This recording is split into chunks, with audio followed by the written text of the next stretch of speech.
followed me home. The VelociPastor. A troubled priest. How long has it been since your last confession? Oh, it's been about 2 years. I do drugs, sell drugs, murder people. The VelociPastor. Alright, that's enough of that. No need to watch any more of the trailer for the VelociPastor there, especially because it's the second time we've done this joke. Doesn't get stale at all. No, not at all. This is the second time we've tried recording a review of the soon-to-be classic film, The VelociPastor. The timeless tale of pastor turns into dinosaur, goes out and starts fighting crime. My name's Brad Jones, and I'm here via Skype with Mike Phelan of, what's your site? Fanbolt.com. Fanbolt.com. Sweet. I was right when we recorded it the first time. You lied to me. That wasn't going to a Lemon Party website at all. I'm sorry. I'll send you some pics from my private collection. I feel simultaneously vindicated and slightly disappointed that it's not the website that you promised me that it was. Now, we're going to be talking tonight about this new movie that's been released. Again, it's called The VelociPastor. And I think you and I may have first heard about this movie probably from the same person, from Scott Foy. If there's anything that's truly, truly terrible, Foy somehow knows about it months before it is even conceived of. I was so glad he and I are like the only two that saw Dancing It's On in the theaters. Somehow it was playing near where I was at the time, around Detroit, and him around his town as well. Maybe the only two theaters that got Dancing It's On. If VelociPastor is playing in any theater in the United States, it might be somewhere near Scott. But you and I can't. We watched it on television. I can't imagine a theater owner looking at this movie and going, yes, that is a project that I want to show. I can imagine being in the theater that I saw Dancing It's On in, because that looked like purgatory. That didn't look like a movie theater. It was dark. It was like checking into a seedy hooker hotel from The Exterminator. But, oh, it's a movie theater. Okay, I'll take your word for it. This is a movie that, okay, did you guys over on Fanbolt, did you cover this movie at all? I covered the initial poster I got, and it was basically the tagline for the article was basically VelociPastor is a real thing, and I have the poster to prove it. Yeah. Because I couldn't take it seriously. This day and age, because I saw the cover art they have for it, and earlier today I saw a couple of the other posters. When I saw the poster for it, I was like, yeah, that I'm believing that this exists. Between, a lot of the silly things you kind of see on cable or direct-to-video, direct-to-DVD or something like that. I'm like, VelociPastor? Sure, it just makes sense to me. I'm actually kind of surprised it hasn't been made sooner. I'm surprised it got made at all, because when you watch the film, it doesn't feel like a finished film. Yeah, I'm actually really glad that you brought that up, because this is a movie that it's a comedy. It's a comedy. Oh, what? It was? From the when the movie opens with a thing that says "Rated X" by an all-Christian jury, and then a lot of the different title cards it kept putting on screen all throughout the film. This is here's one reason why I'm like, yeah, this kind of movie doesn't really surprise me, because while a movie like this, you certainly see a movie like this getting talked about a lot nowadays in the circle of people that are going to notice a film like this, especially like post-Asylum, post-Sharknado. But this kind of movie has been around a long time. Not just, like, going back to decades and decades past, whether it's something like Oversexed Rug Suckers from Mars, or Weasels Rip My Flesh, or the Killer Tomatoes movies. I mean, this is sort of like the modern, this wave of movies like Velociraptor and what you see on the Sci-Fi Channel is like the modern wave of kind of exploitation comedy like that. And so when I saw the cover of this, yeah, my first thought was like, yeah, okay, well, yeah, that I guess that shows you the state of where that genre is, because I'm like, yeah, this seems legit. VelociPastor, he's a pastor, he goes to China, he turns into a dinosaur, and then goes out and battles pimps and wants revenge for his parents dying. Now, when you talk about that you weren't sure if the movie was finished or not, I'm really glad you mentioned that, because I was wondering the same thing. Even the second shot of the movie has just this placard that just says VFX car on fire. There's no special effects at all in the movie. Yeah, there's a couple of times where it does that, where it'll then cut to like a film reel being spliced, and then he's the raptor. Now, when it was that, then I was like, okay, that's clearly edited. Like, I think that's kind of the joke in that regard. Like, because this is obviously not shot on film. But you're right, earlier in the movie, where his parents died, it just cuts. There's nothing there, and it looks like you're watching an assembly cut of a movie. And I was thinking a couple of things in my head. I was thinking, like, am I watching an assembly cut of this film, or is the joke that the effect is gone? And then I kind of went into panic mode a little bit, because I've got similar jokes in some movies that I did. And so in my head, I'm thinking, I hope I did it better. I hope I did it, because I know in the one we just released, another Cinema Snob movie, we joke about things that then happen in the movie, like green screen, like bad CG and things like that, and we proceed to do all the things that we're complaining about. So in my head, I'm thinking, I really hope I did this joke better, because right now I'm being left confused watching this, and I hope I didn't confuse my audience with my movie. But I think the differences in your movie versus VelociPastor, there's more cohesion. The jokes are kind of make sense. VelociPastor just seems to just jump so randomly between ideas that it's not sure what it wants to be, and then the jokes it tries to get across just do not feel like they're competently done. Yeah, when I started watching it, I was thinking this would be all right as a fake trailer. And because that's where you kind of run into with movies like this. I've seen plenty of movies like that, like VelociPastor, that have a really eye-catching title like this, where it's kind of sold on the title a little bit. I've seen ones like that where they turn out perfectly fine, or at the very least fun. Whether it's the Mega Shark versus Gatoroid was entertaining. The Killer Condom, that's got an eye-catching title. That's actually a legit pretty good movie. With this, when you run into it on the other side of it, it can kind of come across like, all right, this should maybe be just like a fake trailer in like a sketch show or a sketch movie or something like that. Like something fake in Kentucky Fried Movie. It's like that's Armageddon is hilarious in Kentucky Fried Movie. I don't know if I want to see an hour and a half of that. This, or maybe I would. It does have George Lazenby in it, but maybe that's a bad example. With this movie, I was like, yeah, this would maybe be a pretty fun fake trailer, and lo and behold, it is. There is, if you look at the director's filmography, one of the things listed from like 2011 is like VelociPastor fake trailer or something like that. So I take it that's what it is. And I was thinking, yeah, okay, I could see it as that. I could see it as just this sort of spoof trailer. And to have it stretched out, the movie's 75 minutes long. I won't lie. There's a handful of times I laughed in the movie.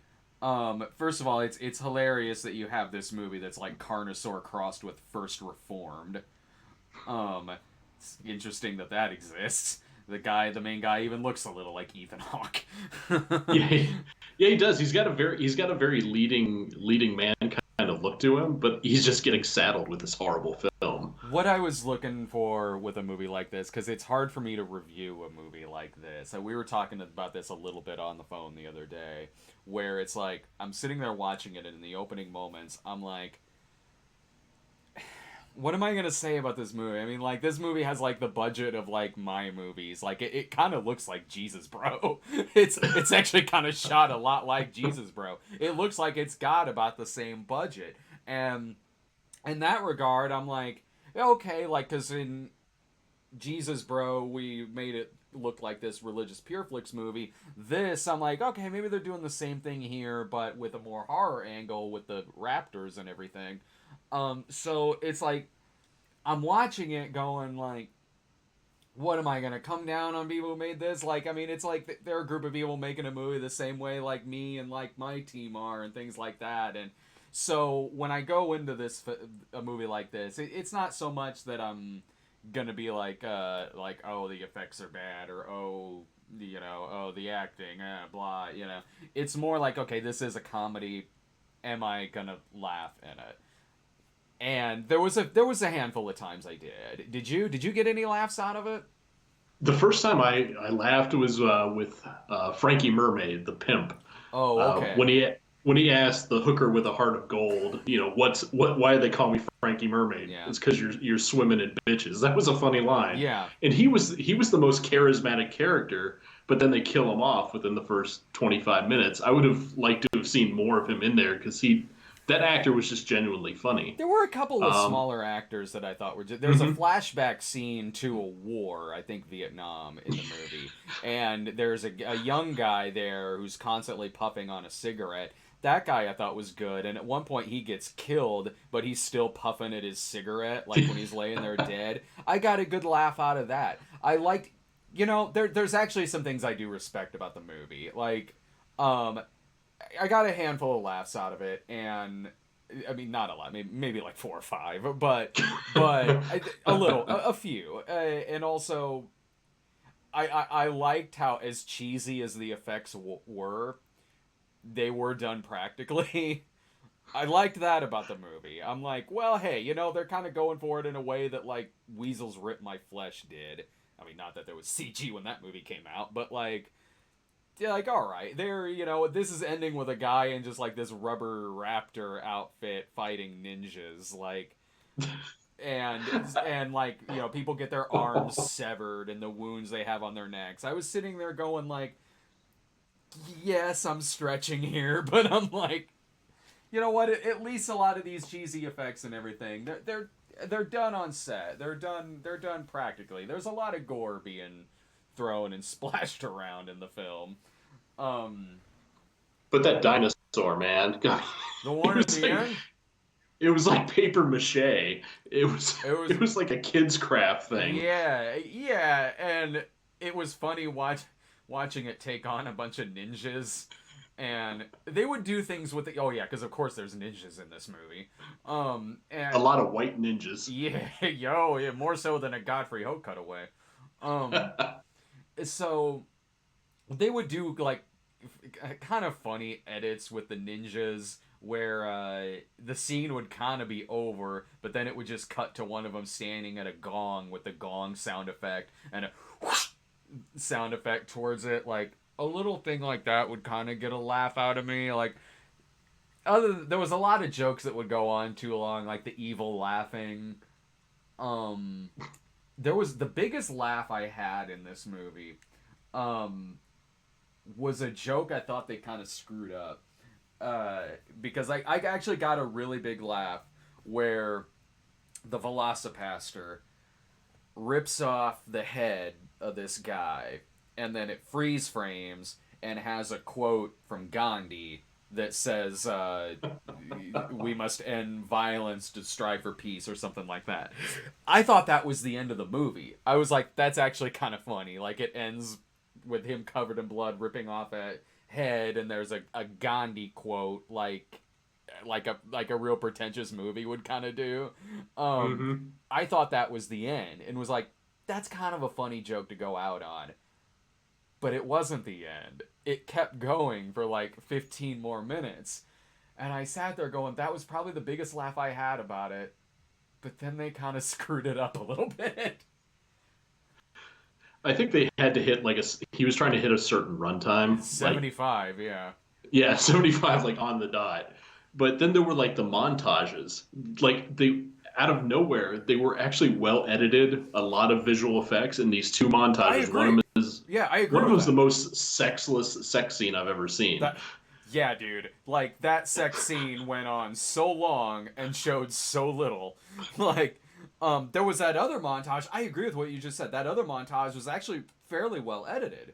And they do a good pan with some different panelings and things like that throughout it. My only gripe with the montages in the film, other than the one you were talking about it's like, okay, well, I know what's in these actors' contracts, was the music.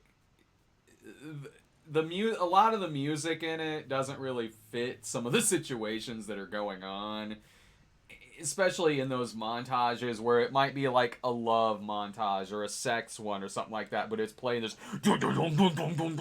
kind of like music over it. Maybe not like quite to the death metal level, but a little too like kind of rocky for the images that it's showing to me.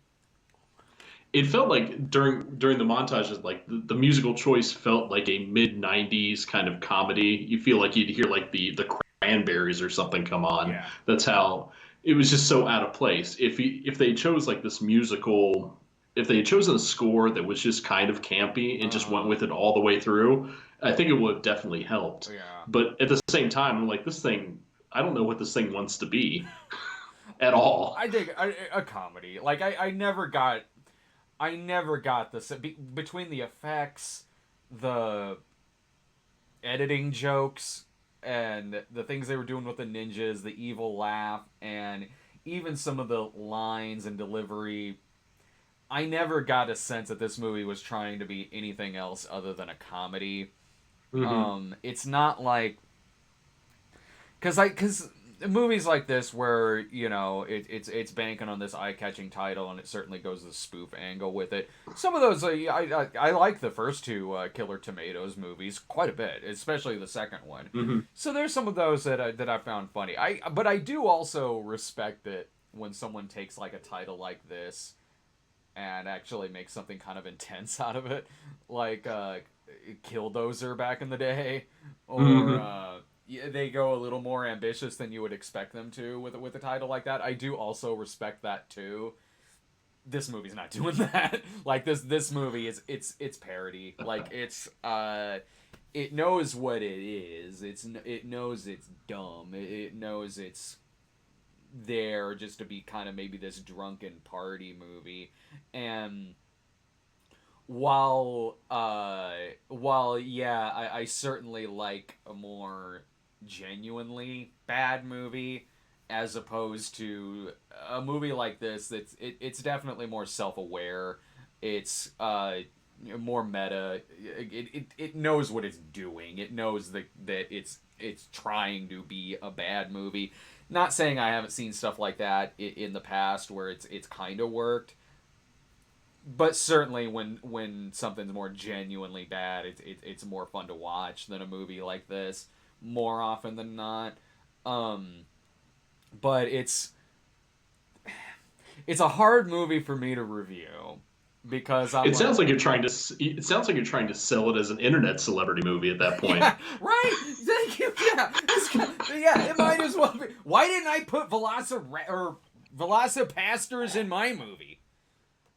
I should have put it in another Cinema Snob movie. Like, we had redneck cannibals in there and clowns and. I'm so was there a dinosaur in Jesus, bro? We had a talking chicken sandwich. They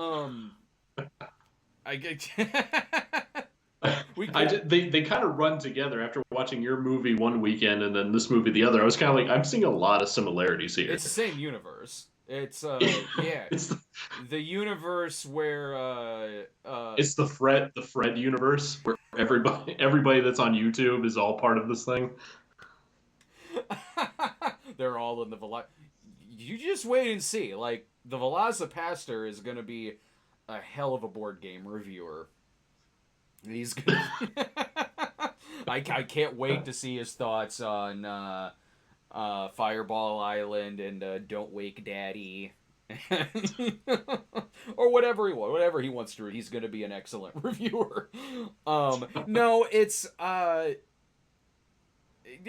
we said the other day. It's like when I'm watching something that's got about the same budget as the type of stuff that I usually work with, and they're putting out something like silly like this. Like I'm gonna be lenient on it. Like I don't want to come down terribly hard because I feel like I'm just being a jerk. Like, yeah, dude, screw your movie. Go see mine, man. Go see mine to teach you some lessons. I don't know. Like, it's yeah, it felt long. The movie felt long. Even at 75 minutes. At one point, I paused it to get up for a second, and there was still like a half hour left, and I was like, man, I thought we were about done. I think it's an idea and an execution that works better as a fake trailer than it does as a full movie. At the same time, kudos for them for getting it made. I'm sure they had a good time doing a movie like this. I can't say it's something that I would watch again. That sounds oddly familiar, like something I said last week.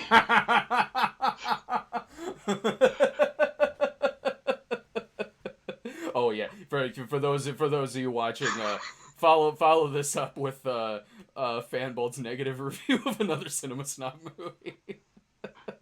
It's nothing but hate, and it's not coming all from me. I tried to temper it with some, hey, it was shot nice, and then while my wife is like, oh my god, it fucking sucks. That fucking Doug Jones in every scene. Doug Jones is the name of the main character in VelociPastor. I'm not even joking. But luckily they look nothing alike. The VelociPastor kind of looks like Dexter in a way. Thank you. Dude, yeah, I said the same thing to Laura. Laura watched this. My wife watched this movie with me. She said something about Benedict Cumberbatch, and I said to her, I'm like, nah, I'm getting like way more of like a Michael C. Hall vibe from this guy. Like, thank you. I was totally thinking the same thing when I was watching this movie. When he was in the priest outfit, and I was like first reformed with a dinosaur. Then I was like, okay, yeah, his hair's kind of like Ethan Hawke in this film. Even the pastor vestments looked like they were bought at a costume store. They tied like right in the back, and they had that cheap looking polyester to them. I can I can one up that. I did this short film like 19 years ago. It was called Chester the Molester, and it was about this thing doesn't exist anymore, and it was awful. It was a buddy of mine was playing a priest in the film. You can draw your own conclusions what the plot was, but the priest outfit we gave him was like, okay, just picture the Cinema Snob suit I wear, but we just fold up like a white piece of like computer paper, and just stuck it in the collar. Done. Our work is done. Plus, he was playing an elderly character too, so we put baby powder in his hair. I'm not even kidding. See, man, like, even if you go back 18, 19 years, you would probably still give a negative review to my early work. It wasn't me, man. It wasn't me. Try watching this with somebody that doesn't like internet celebrities and then see them just go off the rails. There, you know, that reminds me. That's like, okay, like with my wife, like, same thing, only with watching, like, a boring submarine movie with my wife. Oh, man. Feeling the hatred from Laura when we went to go see Hunter Killer. You're gonna make her sit through like DOS boot or something, and just watch her just slowly start writing divorce papers in front of you. I mean, she might like that, like, or at least she would think it's better. Because she goes after Hunter Killer, she's like, I just don't think this is my kind of movie, and I'm like, well, this isn't exactly a great example of a submarine film. No, she was she fell asleep about halfway through VelociPastor. Yeah, there's nothing that really like keeps you invested in it. No. I guess it's because nothing ever like you either get the city shots or the shots in the woods, and they use the same woods for everything from China to Vietnam to wherever what part of Vermont they probably shot this in. There's no change. That was kind of funny. It's like Vietnam looks really damp, but not damp in the right way. I did get kind of a laugh there where it was in those same woods and it says China underneath it. Like, all right, sure. Close enough. I'll go along with this. Like, right on. Yeah. I think the biggest laugh I got was when the pastor's mentor was doing the flashback scene in Nam, and his sweetheart was running to him and just ran right into a claymore that was right in front of him. Yeah. And she explodes into that giant mass of blood. I was like, that's actually really funny. And the guy came up afterwards and said, like, I don't think there's anything we can do for her. I think she's gone, man. Yeah, I mean, the movie was like, yeah, I got a few laughs out of it, but not enough for me to be like, yo, dude, you should see VelociPastor. And they're trying to bill it as this up-and-coming cult movie, but it's kind of got to be good in a certain way. Yeah, that's what it felt like to me too. Even with some of the music that it had in it, not so much like the songs that was playing in the montages, but even the musical score. It was very synthy, like it was like you would see something 20, 30 years ago, more than that. But like, yeah, when I see a title like VelociPastor, sometimes in my head I'm thinking like that it's almost trying too hard to be a cult classic instead of kind of turning into one organically. Not saying that's what the intent was. I don't know, but that's a vibe I get when I see a title like that. That it is kind of trying a little too hard. And I don't see that really happening with this because it's not funny enough to kind of to recommend it fully as a comedy. And if you want to watch a bad movie, you'll have more fun watching one that's genuinely bad. I mean, at least to me. But maybe the sequel will be good. Oh, Jesus Christ, no. I don't know how I'm going to keep a straight face when I interview the cast and crew this week. I don't want to say it was horrible, but at the same time, I can't be like it was good, buddy. Mm-hmm. Dude, best movie I saw. Best movie I ever saw. Has that how often does that happen with you? Where it's total crap and I still have to talk to him? Yeah, a lot. Mm-hmm. Almost weekly. So you just kind of used to it by now? Yeah, I mean, I try not to screen it beforehand if I'm going to talk to them because I want to come in asking questions like I've never seen it before to get them to not talk about specifics and spoil the movie for whoever's going to watch it. Yeah. But then there are sometimes I watch it and then the interview opportunities become available like a week or two afterwards, and sometimes that's hard because then they'll ask my opinion. Mm-hmm. Like when you asked me my opinion on another Cinema Snob movie, I've got no problem with telling you specifically what I did and didn't like, but when it's someone that I don't know, it's a lot harder for me. Sure. Because I don't want to offend them in some way. Yeah. But this, I mean, I can't really think of anything really positive, I'd say, besides the actress in it looked a lot like a very young Cate Blanchett. And some of her dialogue delivery was great. Like when she was good. When she's talking, like when she was talking about she's going to be like a doctor lawyer.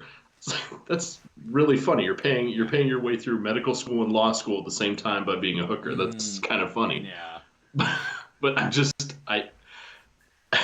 shouldn't have watched it. No, I forget that you can't see me over on your end.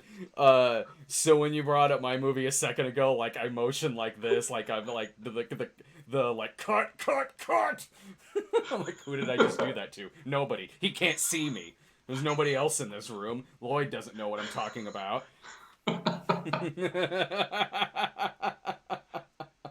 I would think that, you know, if you talk to the people who make this, I mean, they made a movie called VelociPastor. I'm sure they'd probably have a sense of humor to someone who didn't like it. Like, you know, when I was talking to you and Michelle the other day, it's like I got a sense of humor when someone doesn't like one of my movies. It's like it's fine. Like I wrote and directed a movie called Hooker with a Heart of Gold about a hooker who literally has a golden heart put inside of her. It's like I'm I'm fine if someone's like, yeah, man, I don't think this is for me. Yeah, she later said to me after she talked to you, she was like, you know what, Brad's a really cool guy. It's like, after you fucking shit on his movie for 20 minutes. Yeah, but she liked me in the movie, so. Oh yeah, you were fine. Oh, yeah. But everything else. Now, if she didn't like me, I'd be mad. Oh. You could say it. Like this. You could say anything you This want about long it. time collaboration is coming to an end now. Oh, it's better at least like my performance in the movie. I went method in that movie. I was dryly reacting to so many things just to stay in character. So you wouldn't really recommend VelociPastor then? I would if you cut out a majority of the things that messed with the flow, like the montage scenes. They look like they're from an actual Pure Flix movie. Yeah. They look like they fit that kind of thing. But if you just kept it just cut everything down just to being the pastor, the hooker, and the ninjas and nothing else, it would have been funny. Because like even there's an occult scene where his mentor takes him to this guy with pointed ears. I can't remember what the gentleman's name was, but he was a good actor. But it was all that stuff kind of like works together. But it's those certain things that take you out, but they're so extended, they take you out so long that it's hard to get back into the film when it starts being VelociPastor again. So if you cut out maybe like 30 minutes of it, it'd be a semi-enjoyable movie, especially when it gets that twist at the end. When you find out that his brother that you didn't know existed anywhere in this movie just suddenly is the ringleader for this ninja mob. She thought that was kind of funny when it was flashing back Church. to him and the parents and the like. You're my only son. You're my only son. I love you so much. And it was a scene they did earlier, but then it shows it again. You're my only son. I love you so much. Pans out, and the other son is in there too. Like that's actually kind of funny. Yeah. I forgot about that. I forgot that they did that. Maybe I was kind of half checked out by that point. But yeah, no, that was kind of... Yeah, I'm kind of with you on it, where it's like, as a fake... Like, maybe if you were to look at the fake trailer for the movie, maybe that would be alright. Like, it could maybe work better as that. As it is, not really. But yeah, that's about how I could recommend it, is just saying like, maybe just watch the fake trailer. The more I see of films like this that get distributed, the more I think that Eli Roth should start a Kickstarter to get Thanksgiving made. Yeah. I'd watch that in a heartbeat. Mm-hmm. Yeah, totally. I would watch that. Yeah, Thanksgiving or well, I guess they Don't.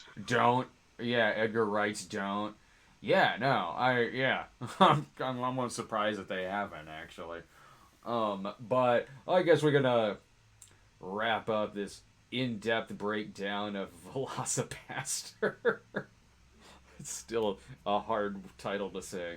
Available coming this September to video on demand. Yes, and you can find shoot us a subscription over at youtube.com/Stone Gremlin Productions. You can also follow us on Instagram at The Cinema Snob. Follow us on Twitter at The Cinema Snob as well.